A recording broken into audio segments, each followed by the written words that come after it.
Union council بیڑ، union council کلنجر اور union council لدربنگ Tarbela جھیل کے مشرقی کنارے پر آباد تربیلا ڈیم کے اپ اسٹریم متاثرہ علاقہ ہے۔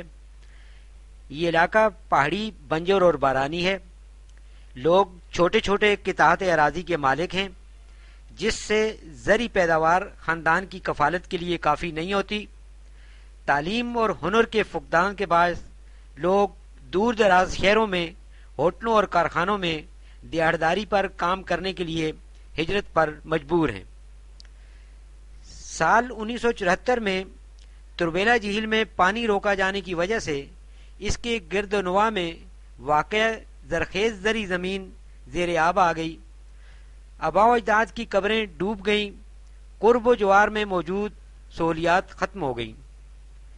تربیلا جھیل میں پانی بھرے جانے سے قبل اس علاقے میں قیام پاکستان سے پہلے کی 2 سڑکیں موجود تھیں۔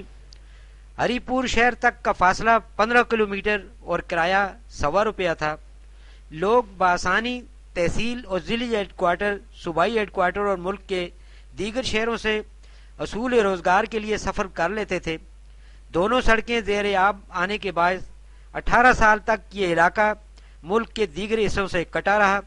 خشکی کا راستہ نہ ہونے کی وجہ سے لوگ، خاص طور پر خواتین اور بچے، دلدل میں دست دست کر ذلیل اور خوار ہوتے رہے۔ 18 سال کے بعد 100 کلومیٹر متبادل سڑک بنائی گئی جو دشوار گزار پہاڑی سلسلوں سے گزرتی ہے۔ صرف کلنجر سے ہری پور 424 پوڑوں پر مشتمل 60 کلومیٹر کا سفر 2.5 گھنٹوں میں طے ہوتا ہے، جبکہ آمد و رفت کی مد میں لوگ ابھی تک کروڑوں روپے کا تاوان برداشت کر چکے ہیں۔ یہ کہ راستے اور تمام دیگر بنیادی سہولیات مسدود ہونے کے باوجود اس علاقے کو متاثرہ علاقے کی صف میں شامل ہی نہیں کیا گیا اور نہ ہی کسی سہولت کے مستحق سمجھا گیا۔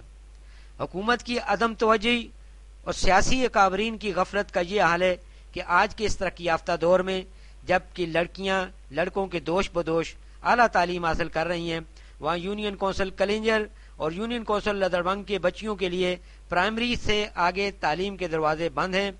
گورنمنٹ گرلز ہائی اسکول کی عمارت تعمیر ہوئے 4 سال گزر گئے لیکن تعلیمی سلسلہ شروع نہ ہو سکا، جبکہ لڑکوں کے لیے ہائی اسکول کی عمارت تو موجود ہے لیکن principal, science teacher, computer teacher سمیت 11 اسامیاں عرصہ دراز سے خالی ہیں۔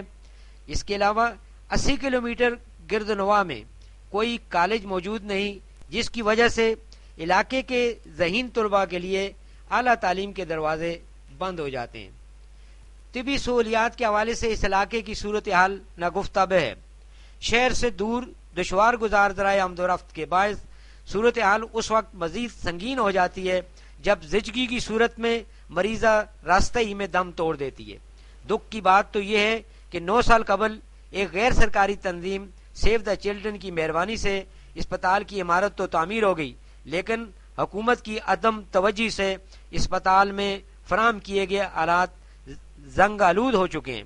یہ کہ ایک طویل عرصہ پسماندگی اور اذیت ناک صورتحال سے متاثر رہنے کے بعد 2008 میں حکومت نے ہائیڈل پاور کی رائلٹی کا 5% حصہ متاثرہ علاقے کی ترقی کے لیے مختص کیا، لیکن مذکورہ رقم عوام کی بحالی اور فلاح و بہبود پر خرچ ہونے کی بجائے کرپشن کی نظر ہو رہی ہے۔ سیاستدانوں نے اس رقم کی بندر بانٹ کر کے گروہی سیاست کے فروغ کو اپنا وتیرہ بنا لیا ہے۔